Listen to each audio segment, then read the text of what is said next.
नमस्कार दोस्तों, मैं दिलीप कुमार।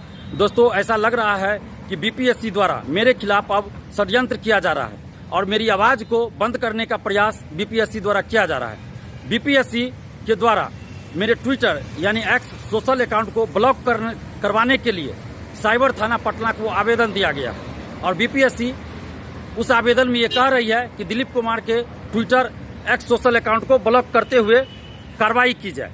और बीपीएससी का ये कहना है उस आवेदन में कि शिक्षक भर्ती को लेकर हम भ्रामक दुष्प्रचार कर रहे हैं। जो हम धांधली सेटिंग की बातें कहते हैं कि टीआरई 1 टीआरई 2 में बड़े पैमाने पे धांधली सेटिंग हुई, जो हम फर्जीवाड़ा की बात कर रहे हैं कि बहुत सारे लोग फर्जी पकड़े गए हैं, उसकी जांच हो। जो हम लगातार टीआरई 1 टीआरई 2 बहाली में, शिक्षक भर्ती में दिव्यांग सर्टिफिकेट, आवासीय certificate, EWS certificate, NCL, BC, EBC, SC, ST certificate और इसके अलावा तमाम शैक्षणिक प्रशैक्षणिक पात्रता से संबंधित सभी सर्टिफिकेट की जांच एक बार फिर से करने और बायोमेट्रिक जांच करने की जो मांग हम सरकार से लगातार कर रहे हैं कि जितने भी शिक्षक टीआरई 1 टीआरई 2 में बहाल हुए हैं, नियुक्त हुए हैं, उन सब की फिर से एक बार जांच की जाए और अगर इसमें कोई फर्जी है तो उसको बाहर किया जाए। और अलग अलग जिलों से, जो कई जिलों से अब तक शिक्षा पदाधिकारियों का, चाहे वो जिला शिक्षा पदाधिकारी हो, प्रखंड शिक्षा पदाधिकारी हो, उन लोगों के द्वारा जो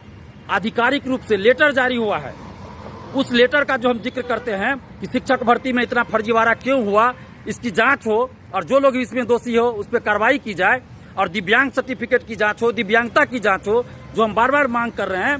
तो बीपीएससी का ये कहना है कि दिलीप कुमार भ्रामक दुष्प्रचार कर रहा है और लाखों अभ्यर्थियों को गुमराह कर रहा है, भविष्य के साथ खिलवाड़ कर रहा है। ये कौन सा हम दुष्प्रचार कर रहे हैं भाई? और ये भी कहना है कि बीपीएससी की छवि को धूमिल कर रहे हैं दिलीप कुमार। तो दिलीप कुमार बीपीएससी की छवि को धूमिल नहीं कर रहा है। जिसकी छवि पहले से धूमिल हो उसकी छवि को हम क्या धूमिल करेंगे? बीपीएससी कहने के लिए संवैधानिक संस्था है, लेकिन कौन सा काम इसका ऐसा है जिसकी हम लोग अभी प्रशंसा करें? जब अच्छा काम हुआ था 2022 में 23 में हमने तारीफ किया था। हम तो बीपीएससी ऑफिस के अंदर जाकर हमने तारीफ किया था टीआरई 1 के समय जब परीक्षा हुई और जो कंट्रोल कमांड रूम बनाया गया, तो जो व्यवस्था थी उस व्यवस्था की हमने तारीफ किया था। बीपीएससी ऑफिस के अंदर से तारीफ किया था, अंदर जाकर तारीफ किया था। 8 फरवरी को जब बीपीएससी ऑफिस के अंदर छात्र संवाद कार्यक्रम हुआ, उसमें हमें बुलाया गया, तो उस समय भी हमने बीपीएससी के कुछ कार्यों की सराहना की, तारीफ किया था।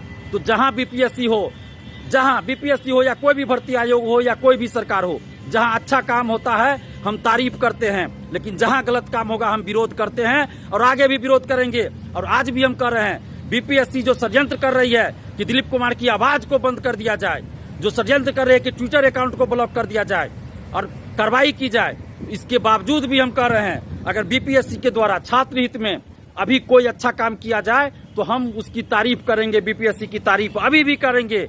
और जहां गलत काम होगा हम बीपीएससी का विरोध करेंगे या कोई भी भर्ती आयोग हो उसका हम विरोध करेंगे। लेकिन बीपीएससी क्यों आखिर चाहती है कि दिलीप कुमार का ट्विटर अकाउंट ब्लॉक हो जाए? क्यों चाहती है बीपीएससी? टीआरई 3 का रिजल्ट आना बाकी है, 17वीं बीपीएससी का एग्जाम होना है और 17वीं बीपीएससी के विज्ञापन से पहले यह काम किया गया है। तो कहीं ऐसा तो नहीं कि बीपीएससी टीआरई 3 और 17वीं बीपीएससी में कोई बड़ा खेल होने वाला है और इसीलिए उससे पहले ही दिलीप कुमार को चुप कराने की साजिश रची जा रही है, दिलीप कुमार की आवाज को बंद करने की साजिश रची जा रही है, दिलीप कुमार के social account Twitter x account को ब्लॉक करने की साजिश रची जा रही है। हम इन सब चीजों से नहीं डरते हैं।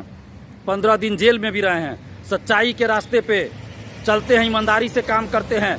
हमें भारत के संविधान पे भरोसा है, कानून पे भरोसा है, कोर्ट पे भरोसा है, न्यायालय पे भरोसा है, बीपीएससी पे भरोसा नहीं है।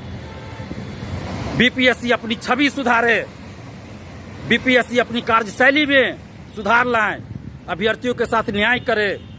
जहां भी गलत होगा हम विरोध करेंगे। अगर बीपीएससी अच्छा काम करेगी तो हम तारीफ करेंगे। चाहे बीपीएससी मेरे ऊपर कितना भी कार्रवाई करवाए, कितना भी षड्यंत्र रचे, लेकिन बीपीएससी अगर अच्छा काम करेगी, छात्र हित में अच्छा काम करेगी तो हम बीपीएससी की तारीफ करेंगे। सरकार भी अच्छा काम जहां करती है हम तारीफ करते हैं, जहां गलत करती है हम विरोध करते हैं।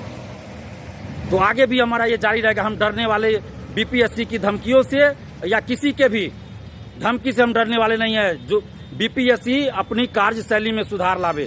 बीपीएससी ऑफिस हम कई बार जा चुके हैं। जो 15 मार्च को पेपर लीक हुआ टीआरई 3 का, उसके बाद भी और अभी भी पिछले कई बार हम बीपीएससी ऑफिस जाकर जो नए चेयरमैन हैं उनसे मिलने का प्रयास कर रहे हैं, लेकिन चेयरमैन सर मिल नहीं रहे हैं। हम मिलना क्यों चाह रहे हैं? हम स्टूडेंट्स की समस्या को उनके सामने रखना चाहते हैं कि वो उन समस्याओं पर ध्यान दे, गंभीरता से विचार करे और उन समस्याओं का समाधान करे। लेकिन बीपीएससी के चेयरमैन साहब हमसे नहीं मिले। हो सकता है कि जो स्टाफ है वो उन तक बात नहीं पहुंचाते होंगे या क्या कारण है ये तो मैं नहीं कह सकता, लेकिन मैंने अभी भी बीपीएससी ऑफिस में फोन किया, मिलना चाहा, लेकिन मिलने का समय नहीं मिलता है। हमेशा बोलते हैं मीटिंग में है तो यहाँ है वहाँ है, तो हम अपने पर्सनल काम के लिए नहीं मिलना चाहते हैं।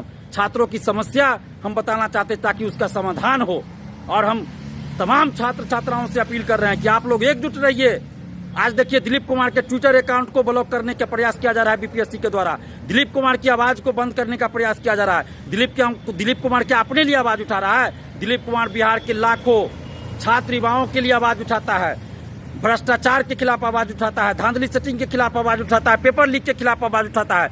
तो दिलीप कुमार की आवाज को बंद करने का प्रयास किया जा रहा है। आप जितने भी छात्र छात्राएं हैं एकजुट होइए।